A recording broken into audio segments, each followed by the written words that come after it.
Hare Krishna Radhe Radhe. Welcome back to happy life with Kanha ji, जिसकी आज की वीडियो में आप मेरे यानी शिवानी के साथ हैं। आज की इस वीडियो में हम चातुर्मास के विषय में बात करेंगे। चातुर्मास में व्रत कैसे करते हैं, पूजा कैसे करते हैं, चातुर्मास के नियम क्या हैं, ये सब आज हम इस वीडियो में जानेंगे। तो चलिए वीडियो को शुरू कर लेते हैं। चातुर्मास 4 महीने का समय है। यह आषाढ़ शुक्ल पक्ष की एकादशी यानी देवशयनी एकादशी से प्रारंभ होता है और कार्तिक की एकादशी यानी देव प्रबोधनी, जिसे देव उठनी एकादशी भी कहते हैं, जिस पर तुलसी विवाह किया जाता है, उस पर समाप्त हो जाता है। इस समय को भगवान विष्णु का शयन काल भी कहा जाता है। कहते हैं इस समय में सभी तीर्थ श्री ब्रजधाम में आकर निवास करने लगते हैं। इसीलिए इन 4 महीनों में हमें केवल ब्रजधाम की ही यात्रा करनी चाहिए, अन्य किसी तीर्थ या धाम की यात्रा नहीं करनी चाहिए। इस समय में तो साधु संत और तपस्वी भी एक ही जगह पर रुक जाते हैं और तपस्या करते हैं और कोई भी यात्रा नहीं करते। चातुर्मास के समय में कोई भी शुभ मांगलिक कार्य नहीं किए जाते, जैसे गृह प्रवेश, विवाह, मुंडन आदि। लेकिन यह समय पूजा पाठ, जप तप और दान साधना आदि के लिए उत्तम माना जाता है। आइए अब हम चातुर्मास में पूजा कैसे करें, इस बात को विस्तार से समझ लेते हैं। चातुर्मास में 4 महीने पड़ते हैं: सावन, भादो, आश्विन और कार्तिक। एक समय श्री कुंती पुत्र युधिष्ठिर जी ने भगवान श्री कृष्ण से पूछा, हे भगवान, आपका यानी भगवान विष्णु का शयन व्रत किस प्रकार किया जाता है, इसकी क्या विधि है, कृपा कर मुझे बताने की कृपा करें। तब श्री कृष्ण बोले, हे राजन, ये तो तुमने सब प्राणियों के हित की बात पूछी है, इसीलिए आज मैं तुम्हें भगवान विष्णु के शयन व्रत की विधि कहता हूँ, तुम ध्यान पूर्वक सुनो। जब सूर्य नारायण कर्क राशि में स्थित हों तब भगवान विष्णु को शयन कराना चाहिए और सूर्य के तुला राशि में आने पर भगवान को उठाना चाहिए। यदि किसी वर्ष अधिक मास आ जाए तब भी इसी विधि से भगवान को सुलाना और उठाना चाहिए। एक बात का विशेष ध्यान रखें, इस विधि से केवल भगवान विष्णु को ही सुलाया और उठाया जाता है। भूल कर भी किसी अन्य देवी देवता को ना तो शयन कराएं और ना ही उठाएं। देवशयनी एकादशी पर विधि पूर्वक व्रत पूजा करके श्री हरि को शयन कराकर चातुर्मास व्रत का संकल्प करना चाहिए। संकल्प के लिए हाथ में जल, फूल और थोड़े से चावल लें।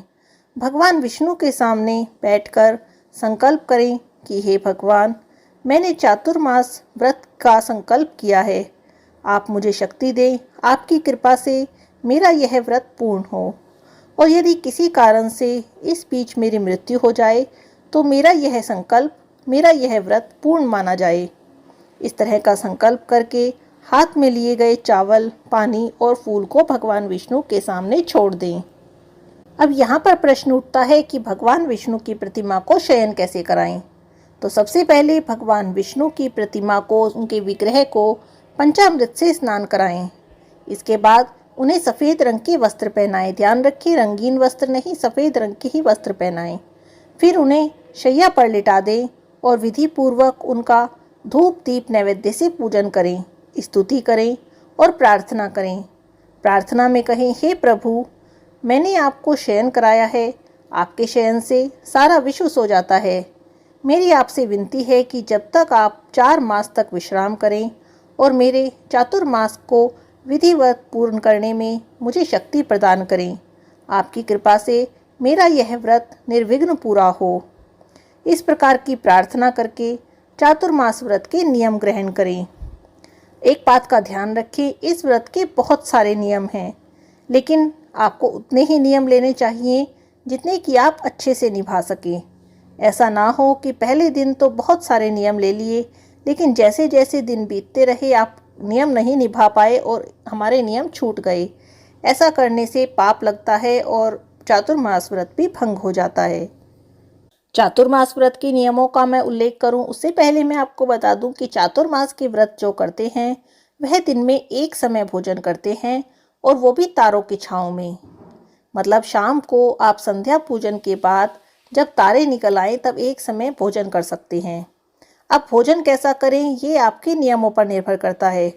कुछ लोग नॉर्मल खाना खाते हैं, जैसे रोटी सब्जी चावल दाल इस तरह का खाना खाते हैं। कुछ लोग केवल फलाहारी भोजन के व्रत का नियम लेते हैं, तो वह पूरे 4 मास तक केवल दूध और फल खाते हैं। कुछ लोग गेहूं का त्याग कर देते हैं, मतलब गेहूं के आटे से बनी चीज़ें नहीं खाते। कोई भी चीज़ हो आटे से बनी हो या गेहूं के जैसे सूजी से बनी हो मैदे से बनी हो, इन चीज़ों को नहीं खाते और केवल चावल और बेसन से बनी चीज़ों को खाते हैं। तो आपको खाना कैसा खाना है ये आप जब चातुर्मास के नियम लेंगे तब आप उसमें ले लीजिए। मैं चातुर्मास में केवल मीठा भोजन करूँगा, मैं चातुर्मास में गेहूं का त्याग करूँगा, मैं चातुर्मास में एक दिन छोड़कर भोजन करूँगा। इस तरह के आप नियम ले सकते हैं जितना आप निभा सकें। अब चलिए हम चातुर्मास के नियमों को जान लेते हैं।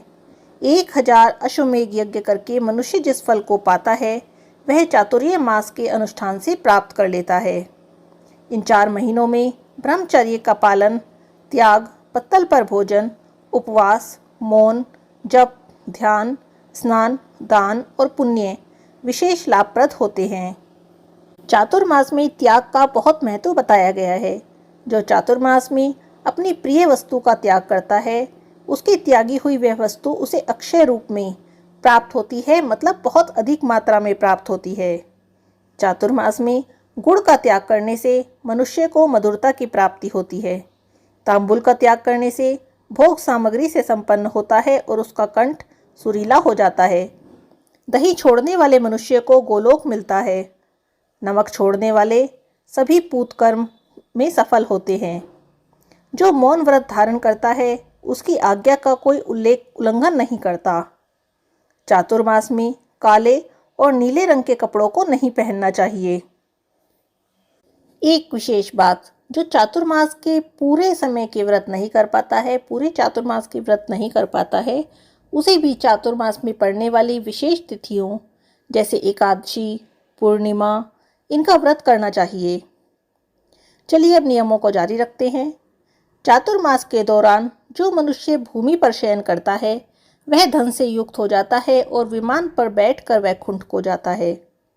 भगवान विष्णु के शयन करने पर जो मनुष्य शहद का सेवन करता है उसे महापाप लगता है, इसीलिए चातुर्मास में शहद का सेवन नहीं करना चाहिए। चातुर्मास में अनार, नींबू, नारियल, मिर्च, उड़द और चने की दाल का त्याग कर देना चाहिए। चातुर्मास व्रत करने वाले को परनिंदा का त्याग करना चाहिए। परनिंदा सुनने वाला भी पाप का भागी बनता है। चातुर्मास में एक समय भोजन करने वाला मनुष्य अग्निष्टोम यज्ञ के फल का भागी होता है। पंचगव्य का सेवन करने वाले मनुष्य को चांद्रायन व्रत का फल मिलता है।